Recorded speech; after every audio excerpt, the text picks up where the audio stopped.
Here we are at Cardiac Radio, and this is Living in Serenity from the book Perante Jesus, yet to be published but being translated to share with you the comments of each and every chapter here in Living in Serenity. This book was written through the help of the medium Chico Xavier, and the Spirit Emmanuel brings to us this nourishment after 30 years of being written and published. Think about it. The beauty of mediumship, simple and truly heartfelt, sustaining our lives 30 years past its date. This is not only about phenomena, it's about the true inner strengthening, and especially to give us this core serenity to navigate these turbulent days, right? Yes, we need to be vibrant in life, vivid, willing to be with people and exchanging. Nowadays, we're living at a time when people are so skeptical of people's good intentions. It's so sad. It's so sad because when you smile, people think you have a hidden agenda. When you want to be friendly, when you want to give something to people, I understand. There are many bad things in the world, but there are good things as well. Look at Chico Xavier. He gave, and he gave non-stop without any hidden agenda. Okay, I remember when I was 17, I was in college, and I became the representative, the president of the class. And I remember every morning I was the first one to arrive, and then I would write a message by Emmanuel on the board just to cheer people up. It was a chalkboard. I would write it in before the teachers came in, before everybody came in. And of course people knew I was a spiritist, but I didn't make it evident about spiritism. The most important thing was about the consoling messages, the enthusiastic messages about life. And back then, I used to coordinate services that would educate children in spiritism, at-risk children, every Sunday morning. And there was a special event that I was organizing for the kids. It was Children's Day in Brazil. And I told some of my friends in that class, at college, not everybody, but some of them. And one of my closest friends came to me and said, "Vanessa, I think it's so interesting you're doing this, but I have a question. Why do you do that? Do you do this to make you feel good?" And I said, I feel good about it, but don't you think it's somewhat like egotistic if you do think this type of charitable work for the children because you want to feel good about yourself? And I said, I don't do this to feel good about myself. I do it because I think people need it and the children need it. I love doing this. My grandmother and my parents supported me all the way. My grandmother showed me how to do this as well since I was young. So I believe in it. And I don't think it's a problem if I feel good about it, because I can't help it but to feel happy about it. It's interesting to observe how people don't believe in the good. Do you believe in the good? Sometimes we don't believe in the good because we have spoiled those opportunities in previous lives. When they came to us, like Camilo in the book Memoirs of a Suicide, when in the 17th century he entered Christianity with the agenda of becoming a priest to avenge the couple that betrayed him. He was using a beautiful pathway, sacred, religious, for a very evil personal agenda. Of course, later in his life, in the 19th century, when he reincarnated, he became non-religious.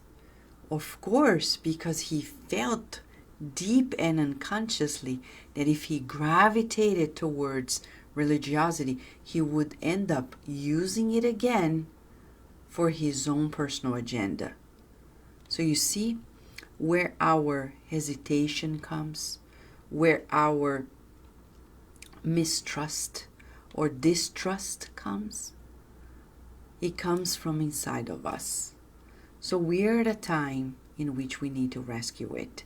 So welcome to Kardec Radio, because the message today will bring us greater serenity.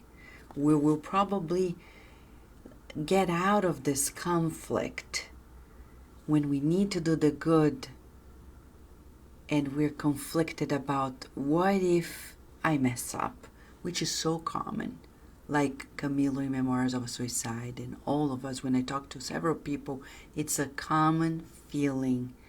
So here we have the message today, pushing us to press on. How are you feeling, friends? Welcome to Kardec Radio.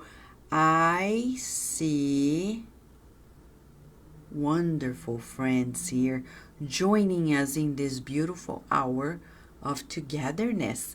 Hello, Beth Cruz. Hello, Betty. How are you? Welcome to Kardec Radio. Hello, Rafael Medeiros, my friend. How have you been? Hello, Andrea Cosley. How are you? Hello, John Da Rosa. Welcome to Kardec Radio. And I see Alan Swift. Hello, Alan. How are you? It's good to see you again. Hello, Sol Souza. I saw you recovered your most preferred Facebook account, and we are happy to see it. We love the sun, Sol Souza with us. Hello, Luciana Nicoliello, our friend. It's so good to have you here. And I have here as well Carol Correia. Hello, Carol. And Raquel Bakeshi. How are you, Raquel? Hello, Rihanna. How are you? Hello, Teresa Castro. A big hug to you, Teresa. I see Daisy Gallen. Big hug to you, Daisy. Sunshine. Welcome, Sunshine. And if I haven't seen you, you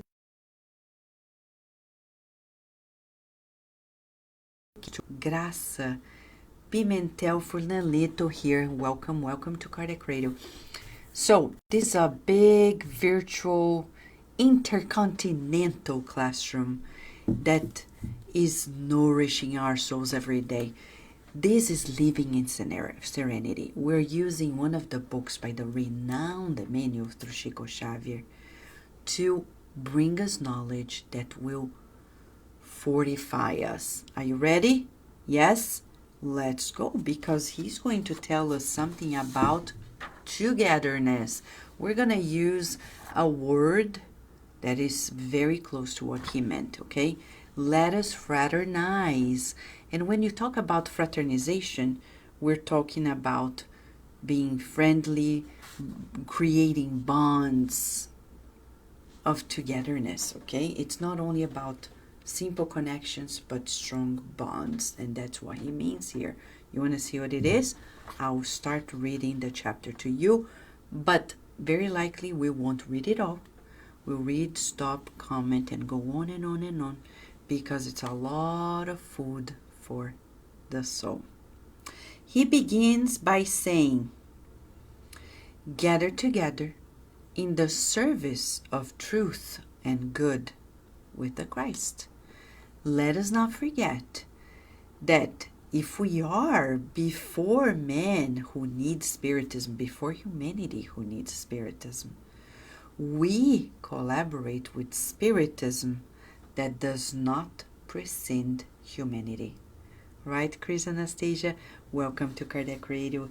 Hello, Jailton. Welcome, welcome.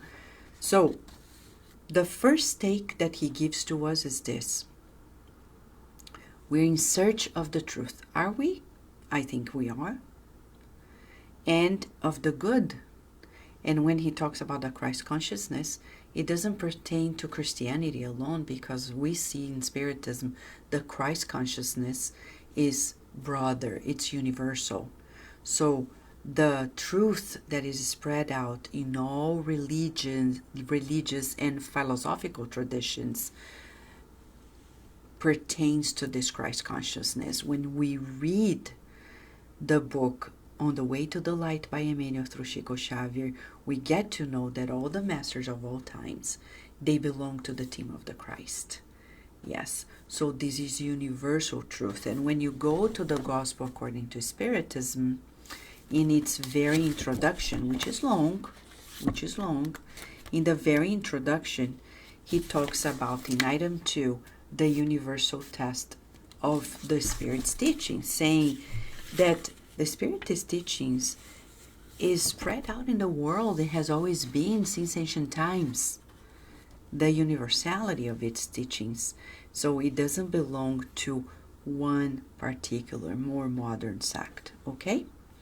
But in spite of our search, we collaborate with the spreading of it, while Spiritism needs us to be spread out.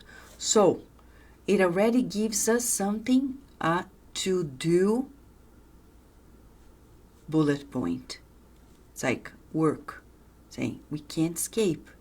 We won't find everything ready. We need to work on it. Yes, we need to leave the comfort zone to really make it happen. It won't come easy. Nothing that is related to progress comes easily. It doesn't.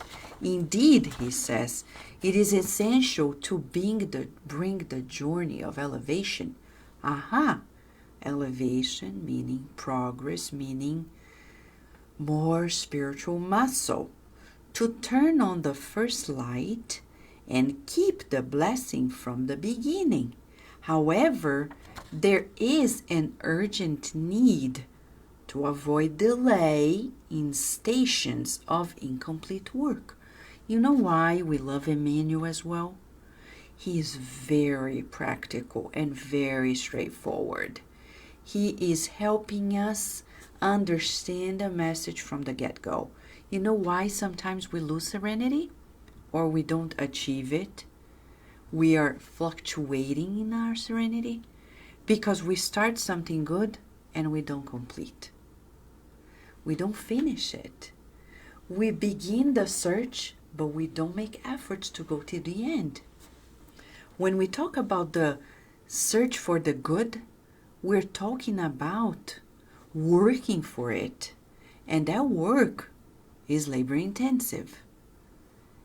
And sometimes we can't sleep or go through a day well because we are stopped in incomplete work stations. Does it make sense to you? So today we're learning that to gain serenity, we need to be proactive. We need to accept the effort, repetition work of the daily good.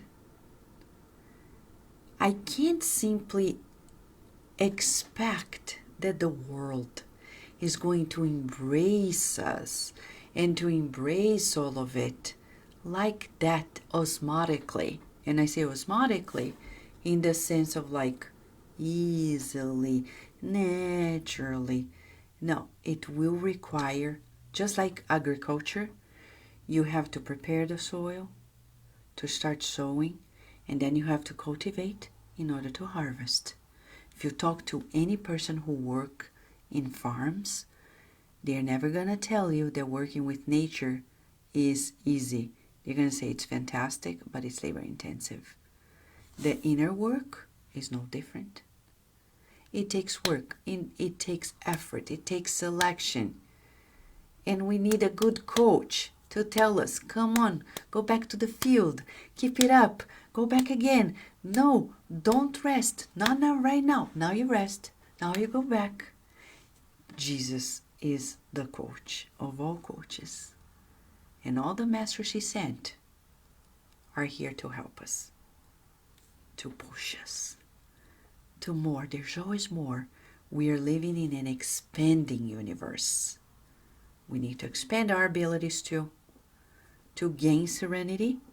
We need to be up to date with the progress in our lives. So let's do an assessment here, shall we?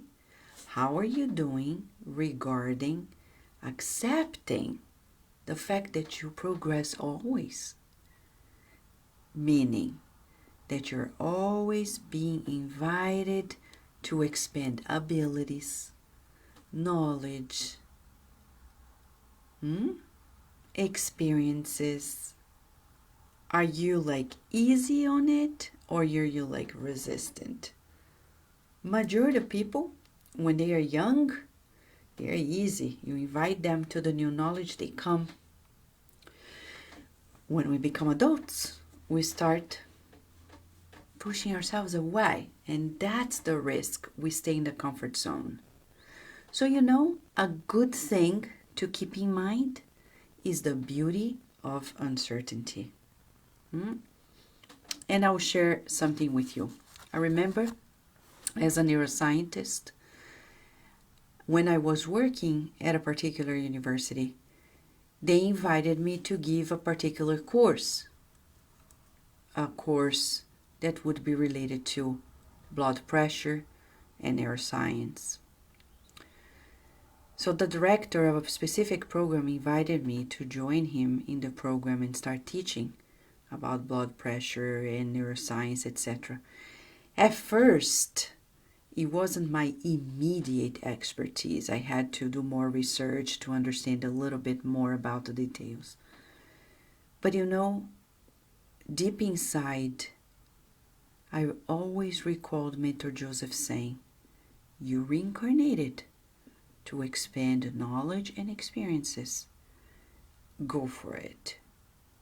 So of course I had to work hard to deepen my knowledge and expertise to teach those things. Do I regret it? No. It was a fantastic experience. But at first, you're scared or you're doubtful that you're capable of. But remember, God has put all the knowledge of the world, of the universe, in all the laws are here. We just need to blossom. So it makes effort. That's what education is about. It's about bringing out what's within.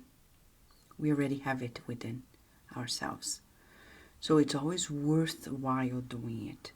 And I'll give another example of somebody whom I know, a colleague who was a PhD and was invited to give some lectures.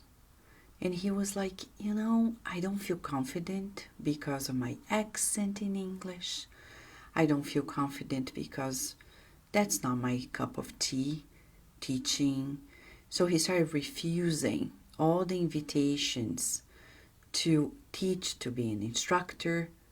At some point, he was fired. Why? Because he didn't want to develop himself. Nowadays, we have online courses of all sorts. We have no excuse not to educate ourselves, not to instruct ourselves. You can do courses online from the comfort of your home. So when people come to me and say, I didn't have a chance to go to college, now you do. You can do online. But I don't have the money. You can do courses in Ivy League universities without paying a buck. But Vanessa, I want a degree. Well, if you don't have the full package, at least you have the knowledge that you're going to take to immortality. But that's not worthwhile. Well, if you need a paper to prove to yourself that you're good, that's called materialism. I have friends who don't need to pay, and they do the courses because they want the knowledge.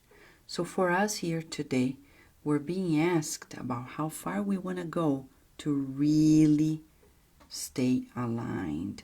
He says it's urgent to need to avoid delay in stations of incomplete work. Okay? Okay? Teresa Castro says, I like saying when everything feels uncertain, all things are possible. And you're so right. It's that saying by Deepak Chopra in one of his books. He says the law of uncertainty. Like when you are experiencing uncertainty, it's a sign that you are in potential growth because you are where you have never been. That's why it feels uncertain. It's the unknown, right? The mere search for truth organizes only investigators.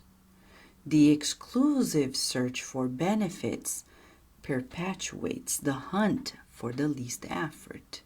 Simply establishing the mediumistic exchange between incarnates and discarnates with all the identification apparatus may be restricted to informative task. Proving individual survival after death without creating an incentive for higher spirituality is just the discovery of new fields with no incentive for progress and edification. What is he saying here? For the longest time, we have had very good researchers about the afterlife. The limitation comes when it's only about what they've researched without the ethical moral implications. And Kardec was unique in that regard because not only he researched, but he allowed himself to open to the inevitable implications, like for example, reincarnation. We already have scientific proof that reincarnation is a fact.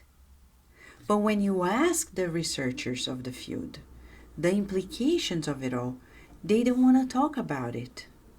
I have an interview at Kardec Radio in which I interviewed Dr. You just gave the name, from the University of Virginia, Jim Tucker.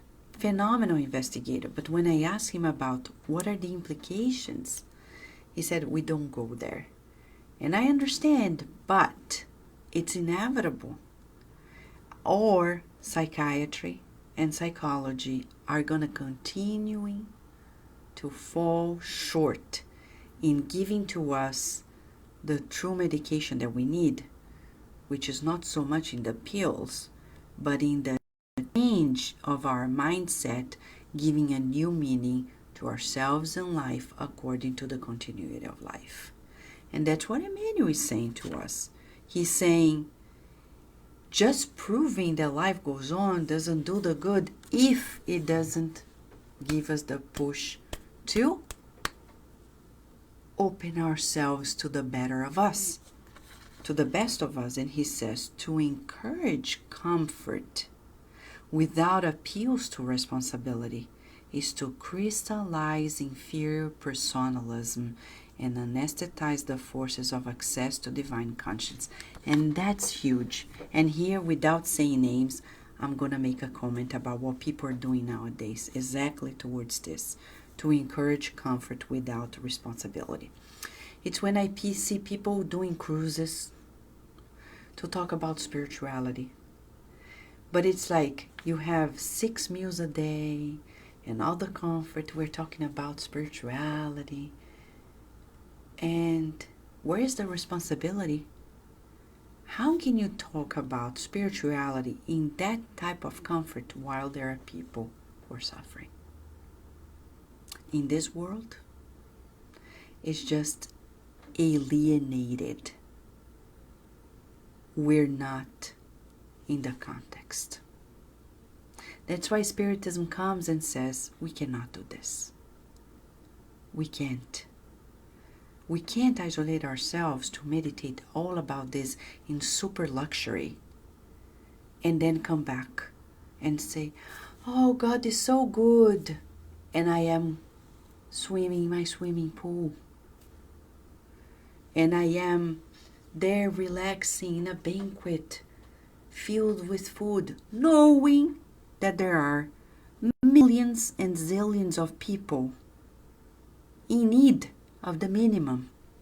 But Vanessa, can't we relax? Yes, we can. But if we're going to spend thousands of dollars searching for truth and good in those types of retreat, to come back to our daily lives simply and not change anything and not become more responsible, what's the purpose? What's the purpose?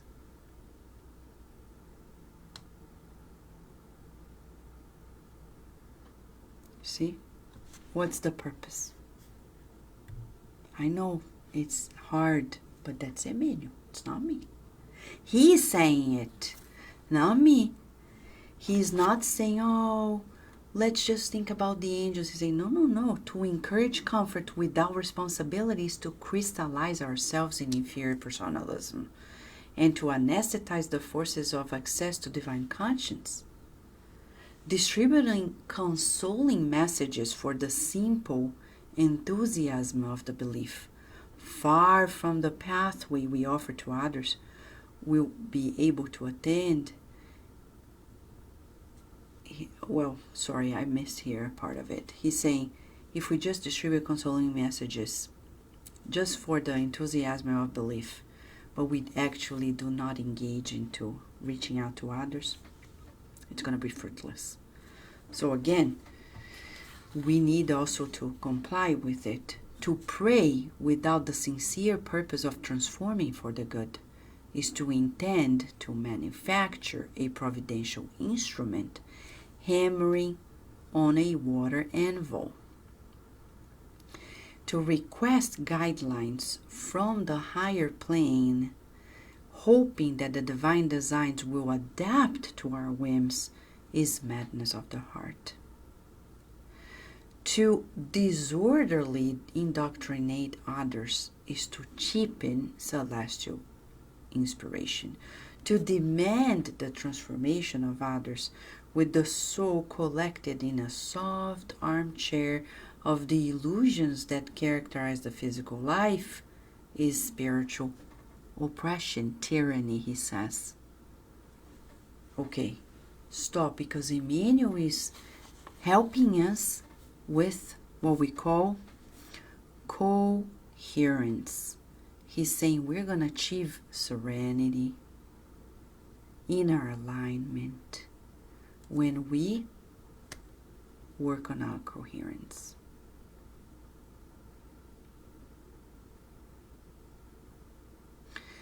I love when Chico Xavier, fully aware of it, in spite of all the works he had done, he kept himself so humble and so responsible, so conscientious, that he was afraid of going to national television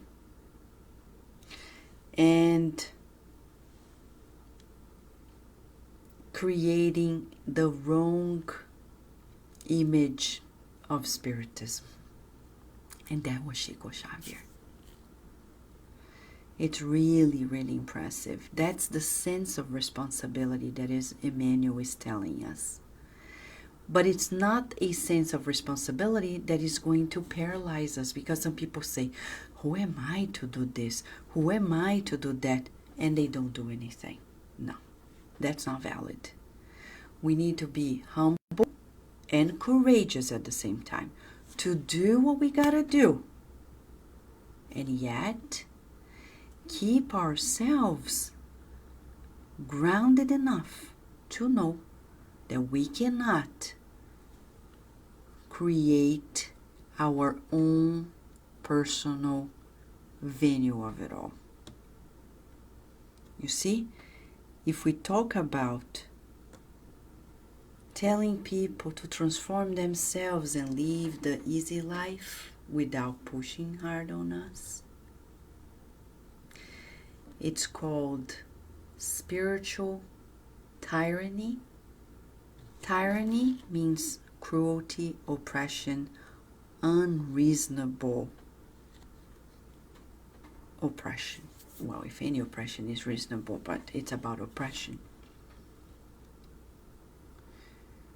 And I've heard spiritists who say, I don't want to be like Chico Xavier. He was smashed by the needs of people. I don't think so. He never fell away. He was a happy soul. Yes, he had his ailments, but that's because of other things. And look at Jesus. He allowed himself to experience the full surrender to God by reaching out to all of us.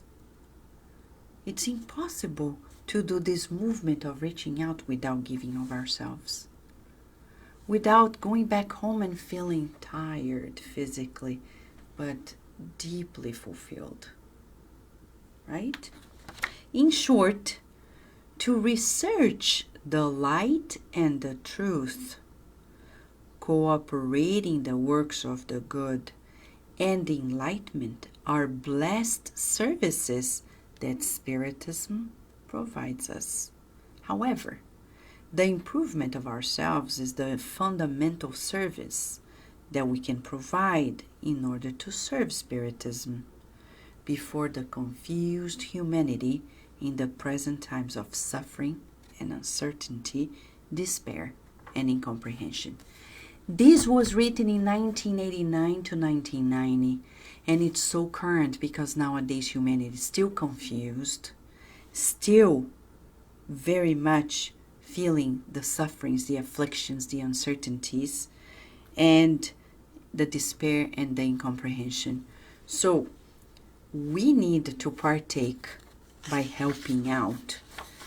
And then he says, to achieve the sacred objective, it is necessary to live with the Master the unforgettable lessons of his gospel of love and peace, sacrifice and conversion of the heart.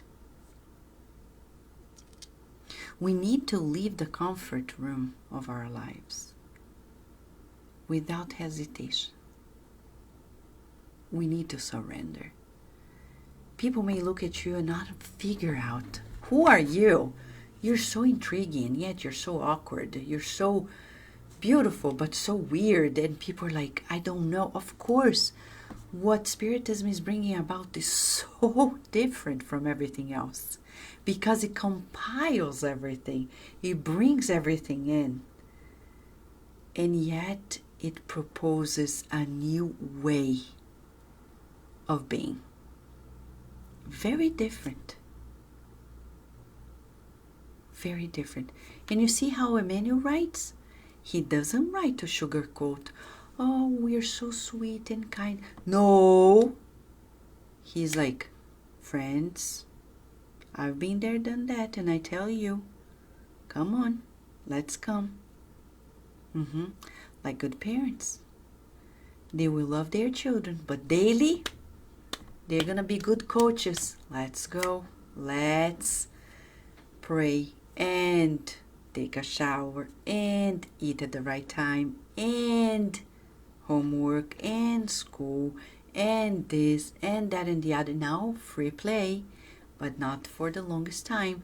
So, a good coach, Emmanuel, is being a wonderful instructor saying, yes, it's wonderful, but we need to work. Okay? How do you feel about this invitation, friends? Hello, Silvotero, how are you? How are you feeling? Let's feel what he's saying to us. I will finalize this chapter, but before we need a short break, asking ourselves, where am I in this?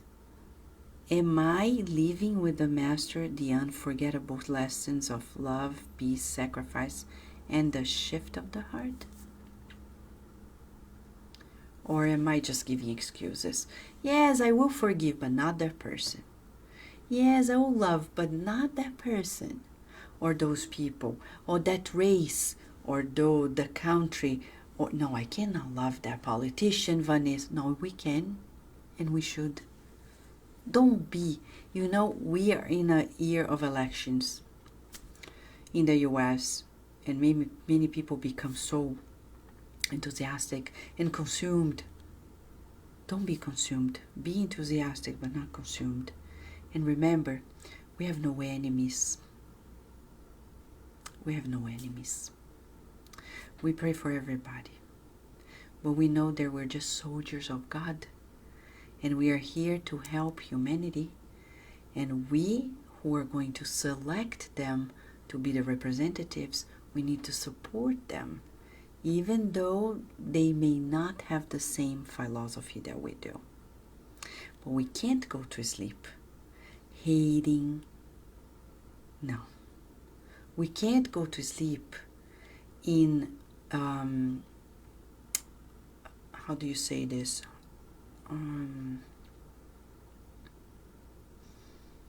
Hold on. Indignation. It's bad for us.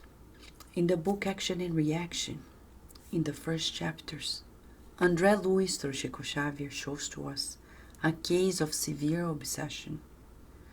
And one of the strategies that the spirits use, the obsessors, to hypnotize and control the negativity, the negative level of the mental life of this person, is to induce him to be constantly checking on politics and economy.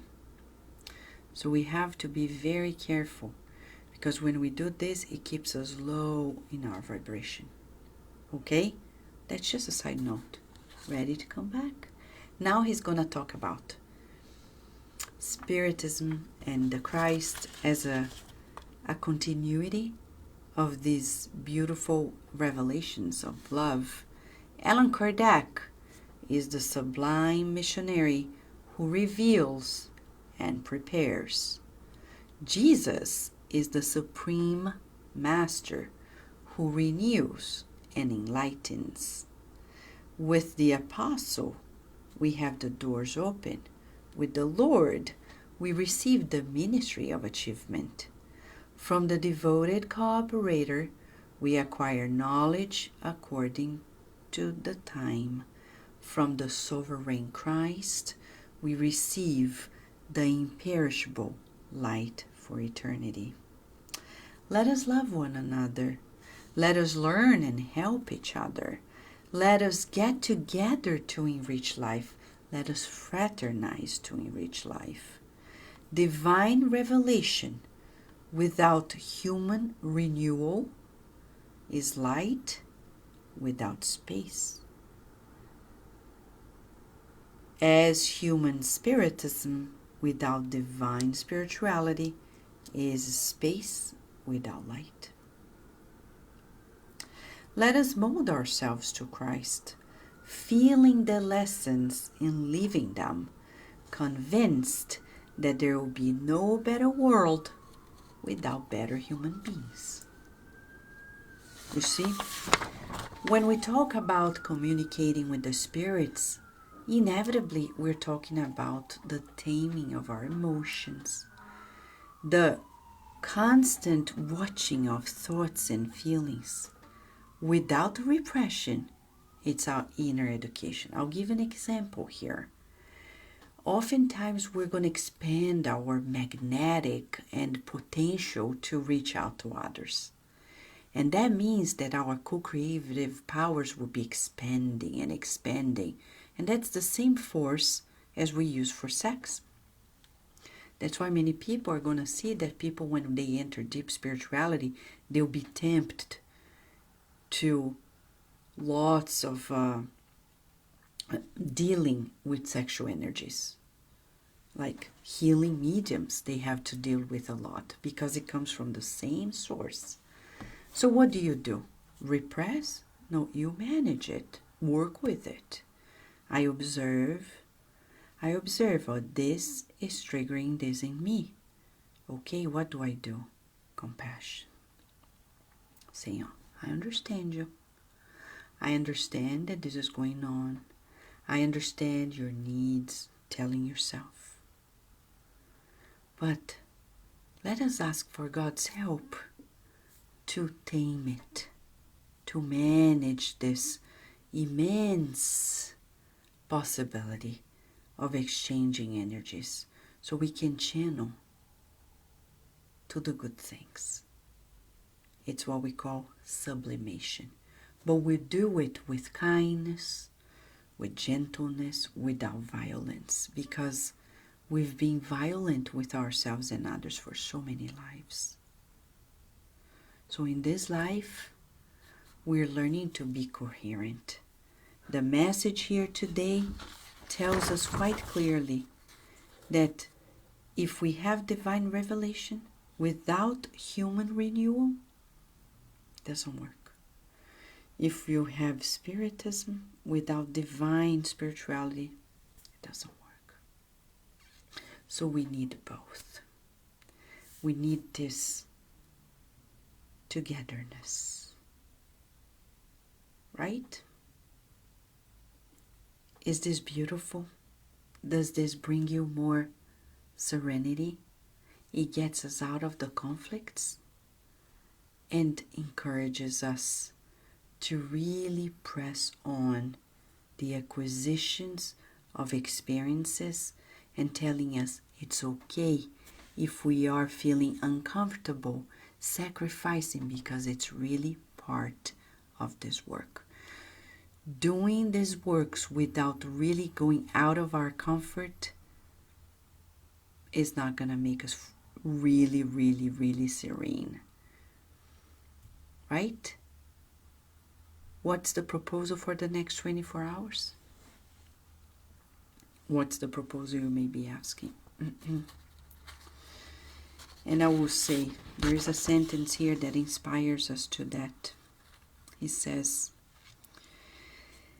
if we encourage others to be in the comfort zone without the appeals of responsibility. So in the next 24 hours, let us do one exercise.